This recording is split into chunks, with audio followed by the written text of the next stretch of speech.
Dalam nama Allah Bapa, Anaknya Yesus Kristus dan Roh Kudus. Damai sejahtera menjadi milik setiap orang yang berserah kepada Tuhan dan yang tetap bersekutu dengan Tuhan.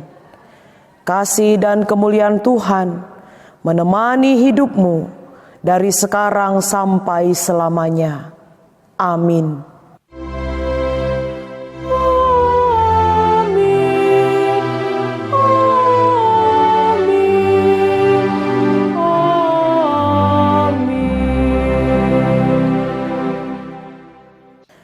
Tetapi aku dengan ucapan syukur akan kupersembahkan korban kepadamu. Apa yang kunazarkan akan kubayar. Keselamatan adalah dari Tuhan. Marilah kita memuji Tuhan atas firman-Nya melalui nyanyian kita, PKJ nomor 7 ayat 1 sampai 2.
Pembacaan firman Allah bagian yang pertama terambil dari kitab Amos pasal yang kelima ayat 6 sampai ayat 14. Demikianlah bunyinya. Carilah Tuhan maka kamu akan hidup, supaya jangan ia memasuki keturunan Yusuf bagaikan api, yang memakannya habis dengan tidak ada yang memadamkan lagi Betel. Hai kamu yang mengubah keadilan menjadi ipuh, dan yang mengempaskan kebenaran ke tanah. Dia yang telah membuat bintang Kartika dan bintang belantik, yang mengubah kekelaman menjadi pagi, dan yang membuat siang gelap seperti malam. Dia yang memanggil air laut dan mencurahkannya ke atas permukaan bumi. Tuhan itulah namanya. Dia yang menimpakan kebinasaan atas yang kuat, sehingga kebinasaan datang atas tempat yang berkubu. Mereka benci kepada yang memberi teguran di pintu gerbang, dan mereka keji kepada yang berkata dengan tulus ikhlas. Sebab itu, karena kamu menginjak-injak orang yang lemah dan mengambil pajak gandum daripadanya, sekalipun kamu telah mendirikan rumah-rumah dari batu pahat, kamu tidak akan mendiaminya. Sekalipun kamu telah membuat kebun anggur yang indah, kamu tidak akan minum anggurnya. Sebab aku tahu bahwa perbuatanmu yang jahat banyak dan dosamu berjumlah besar. Hai kamu yang menjadikan orang benar terjepit, yang menerima uang suap dan yang mengesampingkan orang miskin di pintu gerbang. Sebab itu orang yang berakal budi akan berdiam diri pada waktu itu. karena waktu itu adalah waktu yang jahat. Carilah yang baik dan jangan yang jahat, supaya kamu hidup. Dengan demikian, Tuhan Allah semesta alam akan menyertai kamu seperti yang kamu katakan. Berbahagialah orang yang mendengarkan firman Tuhan, yang memelihara serta melakukannya dalam kehidupan sehari-hari. Haleluya.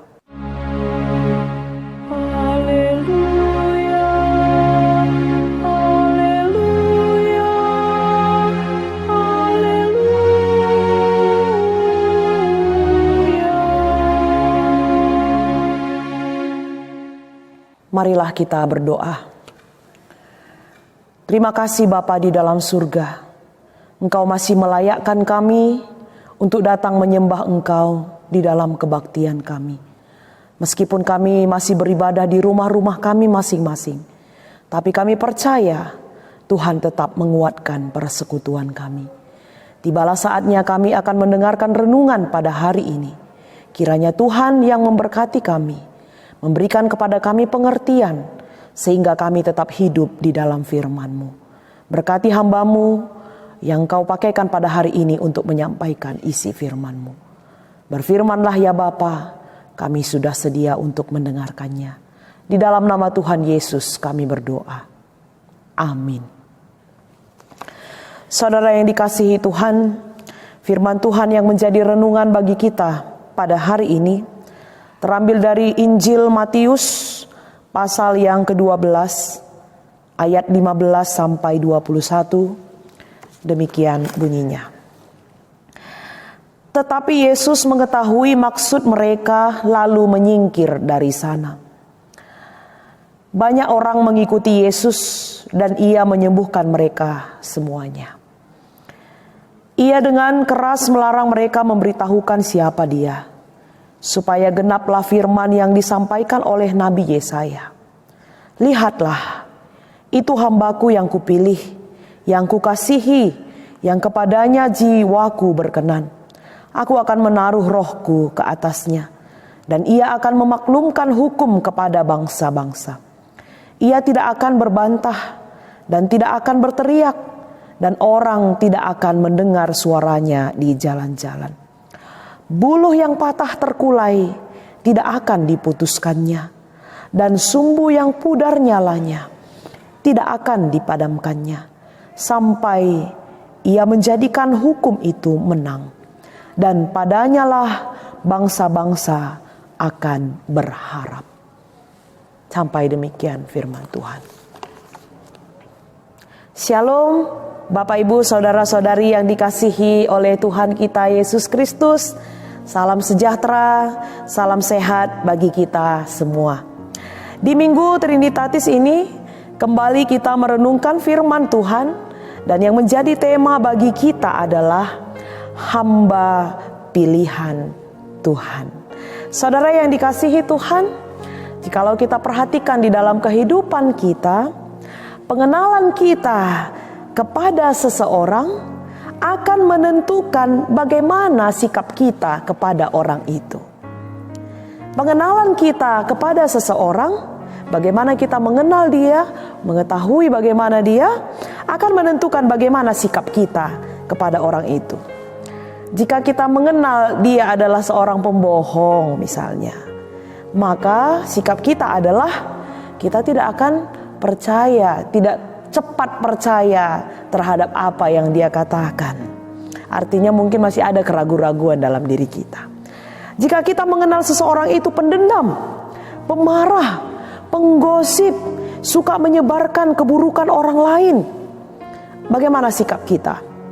Tentu kita akan menghindar, mungkin kita akan diam, mungkin kita akan emosi, rasanya pengen seperti itu. Ya, mungkin kita kesal dan lain-lain. Tapi sebaliknya saudara yang dikasihi Tuhan, jika kita mengenal seseorang sebagai pribadi yang menyenangkan, jumpa sama dia, ada solusi, ada jalan keluar, orangnya penyayang, ya, dan lain-lain. Suka memberi perhatian misalnya. Sikap kita rasanya kok ingin dekat ya, ingin selalu bertemu, senang, gak rugi rasanya bahkan kalau kita pun berkorban atau memberi kepadanya. Nah, jadi bisa dikatakan pengenalan kita terhadap seseorang akan menentukan bagaimana sikap kita terhadap orang tersebut. Demikian jugalah renungan kita pada hari ini.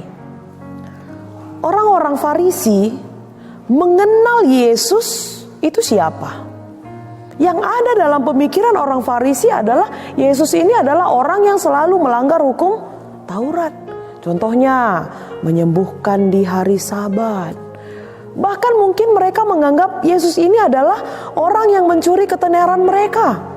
Karena ketika Yesus banyak melakukan tanda mujizat, Yesus menyembuhkan orang sakit, sehingga ajaran-ajaran Yesus didengarkan. Dan ajaran-ajaran orang Farisi terabaikan. Orang banyak lebih mencari Yesus, lebih mendengarkan kata-kata Yesus, lebih mendengarkan ajaran Yesus daripada orang-orang Farisi.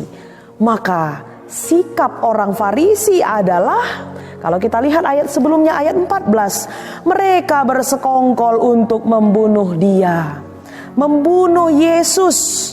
Memang yang ada dalam pemikiran mereka adalah Yesus sudah banyak melakukan hal yang tidak berkenan bagi mereka, sehingga mereka melakukan persekongkolan dan berniat untuk membunuh Yesus. Tapi tidak bagi orang banyak. Ketika Yesus mengetahui niat jahat orang-orang Farisi, Yesus menyingkir dari sana. Dan walaupun Yesus menyingkir dari sana, tapi orang banyak tetap mengikut Yesus. Kenapa? Karena orang banyak itu mengenal Yesus sebagai penyembuh, sebagai orang yang melepaskan mereka dari ketertindasan, sebagai orang yang melepaskan mereka dari masalah. Itu yang mereka kenal Yesus. Jadi sekalipun Yesus pada saat itu mendapatkan ancaman, ya, orang bersekongkol untuk membunuh Yesus, tapi tidak membuat orang banyak itu berhenti untuk mengikut Yesus. Jadi sekalipun Yesus menyingkir, mereka tetap mengikut Yesus. Karena hal yang sangat unik yang kita bisa lihat dari Yesus adalah dalam bahaya sekalipun, dalam ancaman mau dibunuh sekalipun, Yesus tetap memberi berkat. Yesus tetap menyembuhkan. Yesus tetap membagi berkat-Nya. Karena misi Yesus datang ke dunia ini sebenarnya adalah untuk melayani dunia ini. Untuk itu, saudara yang dikasihi Tuhan, Injil Matius ini mengutip nubuatan Nabi Yesaya. Dalam Yesaya 42 ayat 1-4 mengenai kedatangan Yesus sebagai hamba Allah. Artinya, dulu pada zaman Yesaya bernubuat kepada bangsa Israel, apa yang dinubuatkan oleh Tuhan kepada Nabi Yesaya sudah digenapi. Sehingga tidak seorang pun, bahkan tidak ada apapun yang menghalangi Yesus menjalankan misinya sebagai hamba pilihan Tuhan. Kitab Matius ini menuliskan supaya orang-orang semakin mengenal siapa itu Yesus. Injil Matius ini dituliskan supaya orang-orang semakin mengenal siapa itu Yesus. Seperti ada lagu kan, tiap orang harus tahu, tiap orang harus tahu siapa Yesus. Jadi Injil itu untuk memperkenalkan siapa itu Yesus. Apa yang dituliskan dalam perikop khotbah kita ini? Yesus adalah hamba yang Tuhan pilih, yang kukasihi, dan kepadanya jiwaku berkenan. Itu kata Tuhan. Yang dikasihi oleh Allah, yang Tuhan sendiri yang memilih. Kemudian yang kedua, aku akan menaruh rohku ke atasnya, yang dipenuhi dengan Roh Kudus. Kemudian yang ketiga, istilah hamba, ya, karena di sini Matius mengambil istilah hamba identik dengan melayani. Hamba identik dengan melayani, rendah hati, Dan memang benar, hidup Yesus memang dia pakai untuk menolong orang lain. Perkataannya untuk menolong orang lain. Dia menyembuhkan, yang tersakiti dia obati, yang terbeban dia bebaskan, yang ada dalam kungkungan dosa dia berikan pengampunan dosa. Akan tetapi cara Yesus melayani tidak sama seperti orang-orang Farisi. Kasar, keras, berapi-api, arogan. Tapi Yesus menganggap kita semua sahabatnya, temannya, sahabatnya. Maka dia katakan di dalam ayat yang ke-19, ia tidak akan berbantah dan tidak akan berteriak. Kita sebagai sahabat, sebagai teman, tidak menyerah orang lain dengan kata-kata yang mempermalukan orang lain dengan kekasarannya.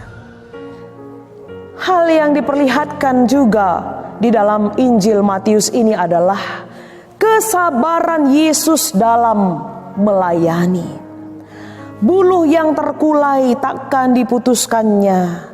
Kalau kita perhatikan, buluh ini adalah satu jenis tanaman yang tumbuh di daerah rawa dan gampang rebah, gampang terkulai.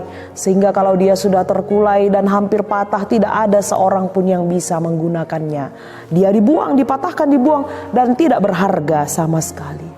Begitu juga sumbu yang fungsinya adalah bernyala, ya, membuat sesuatu itu bercahaya.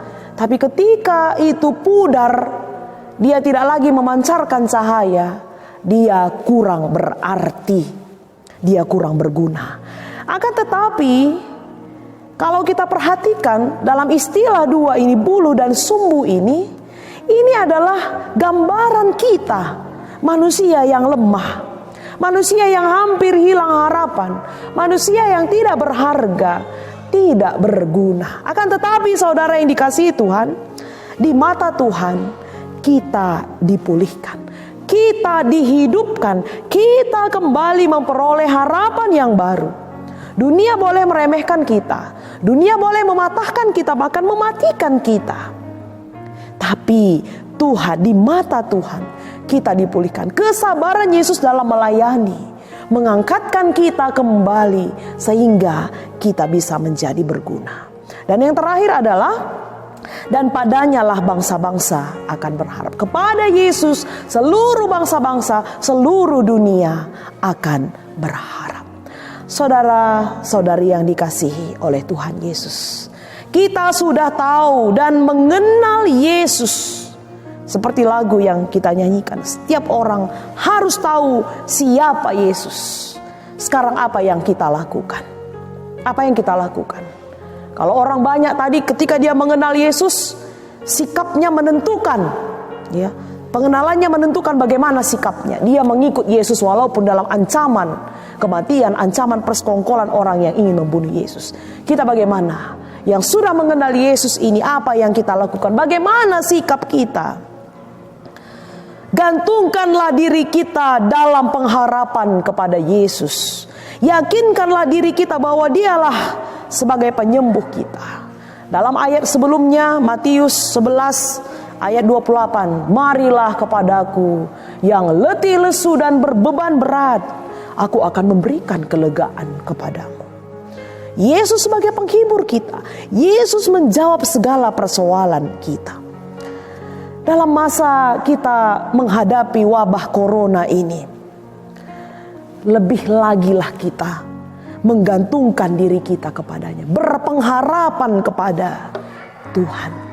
Karena mungkin saja pada saat ini bisa kita identikkan diri kita seperti buluh yang terkulai, atau bisa saja kita seperti sumbu yang hampir padam nyalanya. Ya, kan ada lagunya itu kan, buluh yang terkulai takkan dipatahkannya. Mungkin saja seperti itu ketika kita menghadapi corona ini. Mungkin seperti buluh yang terkulai, mungkin seperti sumbu yang hampir mati. Tapi Tuhan beri kekuatan kepada kita. Kita kenal siapa Dia, kita kenal siapa Yesus. Kita gantungkan harapan kepadanya. Dia akan memperbaharui kita, menghidupkan kita, memberikan kita semangat dalam kehidupan kita. Jangan putus harapan. Jikalau apapun yang kita alami pada saat ini, mungkin beban kita sangat berat. Mungkin seolah-olah tidak ada yang bisa memberikan jalan keluar kepada kita. Ingat, masih ada Yesus yang memberikan kelegaan kepada kita. Dan yang terakhir, akhirnya adalah Yesus, mengikut Yesus berarti kita meneladani Dia. Marilah kita meneladani sikap Yesus sebagai hamba. Jadi bukan hanya kita mengandalkan Dia, mengenal Dia, tapi ikut juga kita meneladani sikap Yesus.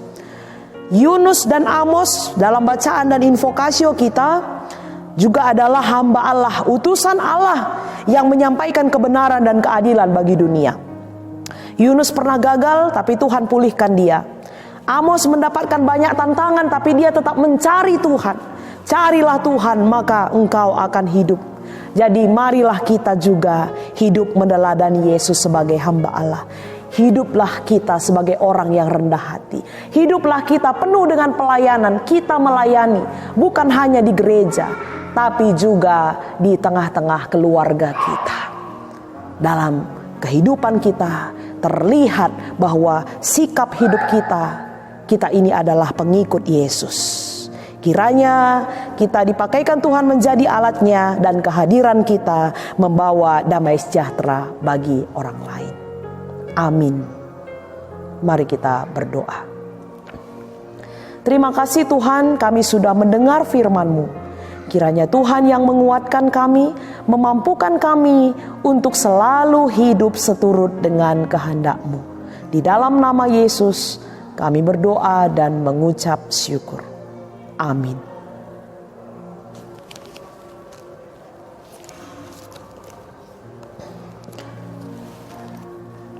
Marilah kita mengikrarkan pengakuan iman kita.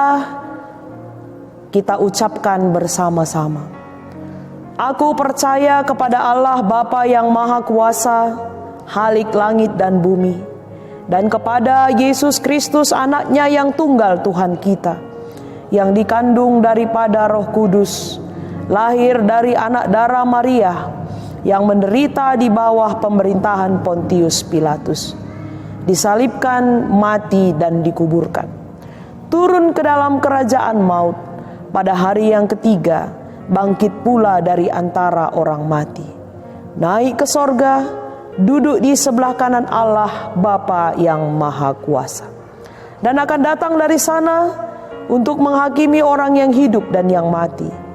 Aku percaya kepada Roh Kudus, gereja yang kudus dan am, persekutuan orang kudus, pengampunan dosa, kebangkitan daging dan hidup yang kekal.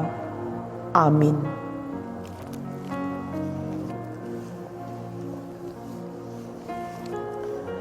Marilah kita memberikan persembahan syukur kita kepada Tuhan dengan sukacita, seperti yang dilakukan Raja Daud dalam 1 Tawari 29 ayat 17. Aku tahu ya Allahku, bahwa Engkau adalah penguji hati dan berkenan kepada keikhlasan. Maka aku pun mempersembahkan semuanya itu dengan sukarela dan tulus ikhlas. Dan sekarang umat-Mu yang hadir di sini telah kulihat memberikan persembahan sukarela kepadamu dengan sukacita. Kita mengumpulkan persembahan kita dan bernyanyi.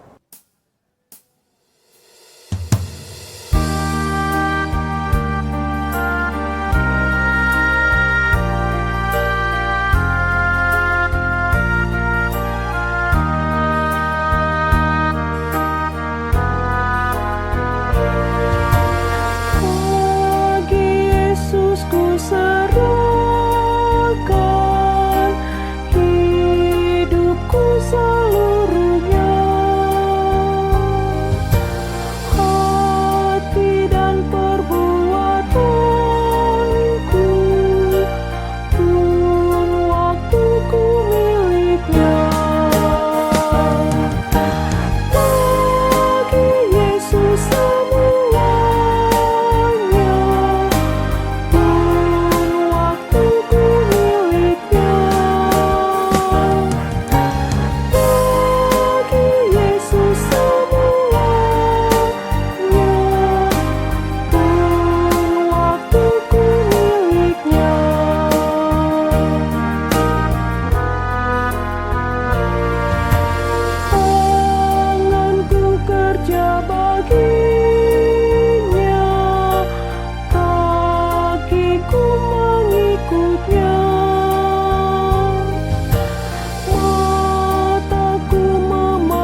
Marilah kita berdoa.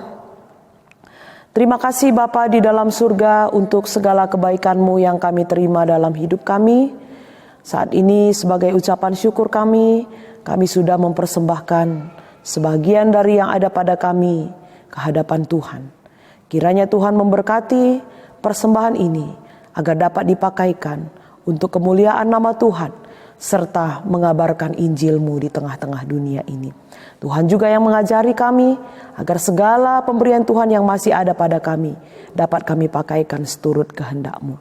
Berkatilah seluruh jemaat-jemaat-Mu Tuhan, secara khusus yang ada di tengah-tengah Runggun Medan Putri ini, baik di dalam kesehatan kami.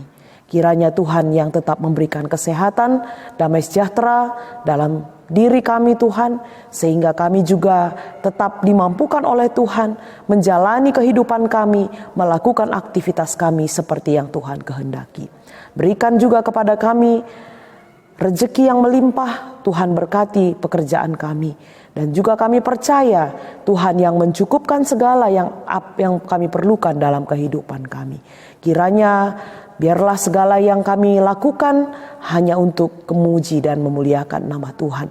Jemaat Tuhan yang sakit, jemaat Tuhan yang sedang berbeban berat, jemaat Tuhan yang sedang mengalami pergumulan yang berat pada saat ini, kami serahkan juga ke dalam tangan-Mu. Biarlah Tuhan yang mengurapi, Tuhan yang memperbaharui, mengangkatkan segala beban yang ada di dalam hatinya kepada Tuhan Yesus, sehingga dia juga tetap merasakan sukacita yang datangnya dari Tuhan. Inilah doa dan permohonan kami ya Tuhan, yang kami sampaikan kepadamu di dalam nama anak-Mu, Tuhan kami Yesus Kristus Juru Selamat kami. Amin.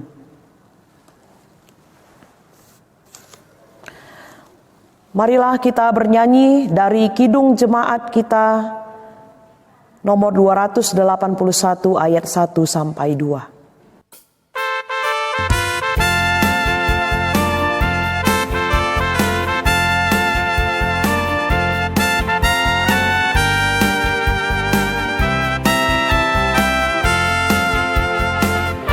Tiap orang harus tahu, tiap orang harus tahu, tiap orang harus tahu siapa Yesus. Dia bagai bunga bakung, bintang fajar cemerlang.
Marilah kita berdoa seperti yang Tuhan Yesus ajarkan kepada murid-muridnya. Kita berdoa bersama-sama.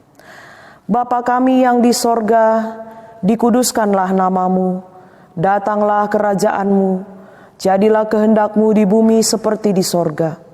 Berikanlah kami pada hari ini makanan kami yang secukupnya, dan ampunilah kami akan kesalahan kami, seperti kami juga mengampuni orang yang bersalah kepada kami. Dan janganlah membawa kami ke dalam pencobaan, tetapi lepaskanlah kami daripada yang jahat. Karena Engkaulah yang empunya kerajaan, dan kuasa, dan kemuliaan sampai selama-lamanya. Amin. serahkanlah hati, pikiran, dan imanmu untuk diperbaharui Tuhan, sehingga kamu mampu menjaga diri, persekutuan dalam kasih Tuhan. Untuk itu terimalah berkat Tuhan. Damai yang berasal dari Tuhan, yang melampaui segala akal pemikiran manusia, menyertai kamu sekalian oleh persekutuanmu dengan Kristus Yesus. Amin.